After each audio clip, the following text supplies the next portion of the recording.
Hi, everybody. Lolly Lewis here from Amateur Music Network. And I'm here with Diana Sáez, who's going to be doing a workshop with us on November 20th. And Diana, tell us about this workshop. It's a choral workshop about Latin American music tradition, but tell me more specifically what you'll be working on. Well, yes, we are going to be we're going to be examining some arrangements, choral arrangements, right, that are based on folkloric rhythms or melodies. And the truth is that I feel very comfortable talking about this because I like to share with people that I had two music educations. I had the formal music education and I had a very rich informal music education. So after many years, I have realized that the informal music education has informed my the formal music education. I would get acquainted with folk music or songs that they knew from Venezuela or Argentina. And that's how I started learning about this. And then I started collecting the instruments. Oh, so that's a Venezuelan cuatro. That sounds so cool. I want one. And then I would get one and then I would learn a little bit.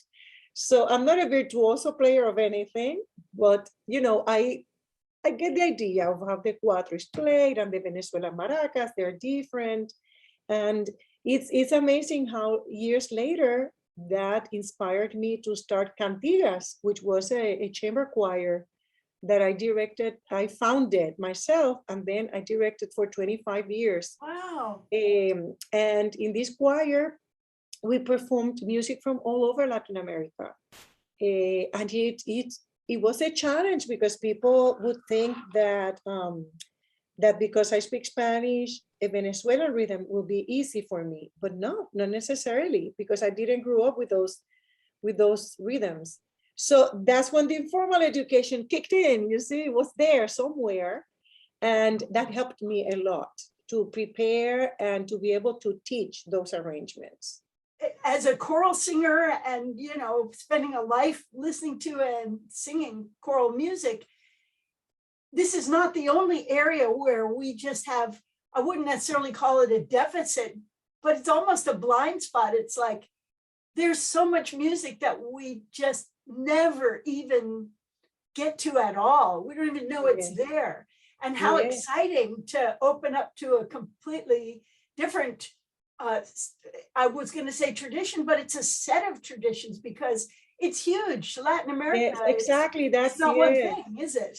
Yes, that is true. That's exactly one of them. Every time they ask me to talk about Latin American music, that's exactly my point. It's like if by the end of the workshop, people get the idea of how diverse and complicated things are, I have done my job.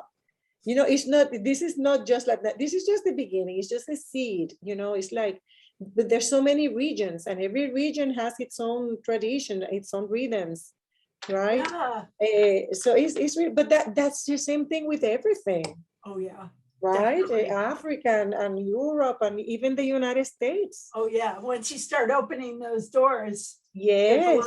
And then one thing that I find fascinating that for me has been a passion always is then to start finding connections with other traditions or other cultures.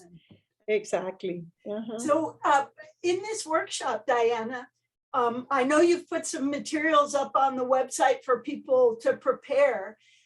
Can you tell us what it might be like for someone coming to the workshop? What should they expect and what do you hope that they'll come away with?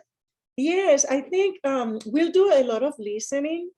So I don't want people to feel that because they don't know Spanish or because I've never heard Latin American music or on the same token, if I have done a lot of Latin American music, I think there's a little bit for everyone.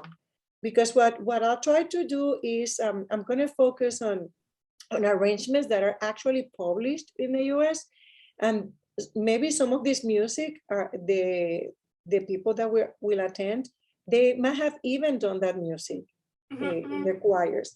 But what I will bring is where I will make a connection with the tradition behind that arrangement or that composition, right? Yes, yes. So this composer based this music on the music from the plains of Venezuela. And let's hear what are the sounds in this region, what are the instruments they used, and how they imitate these sounds in their composition, right? Or That's what are great. the rhythmic patterns from the music from the Andes. Let's hear for that sounds. And then, so were you aware of that when you performed Misa Criolla, right? So those are those little connections. That's what we are great. going to be talking about. Terrific. Will there be some singing in the workshop? We can always add singing. Yes. Let's say yes, and I will add singing. Yay, we love to sing. See you then, and I hope everybody will join us on November 20 at 2 in the afternoon Pacific time. That's 5 in the afternoon Eastern time. See you there.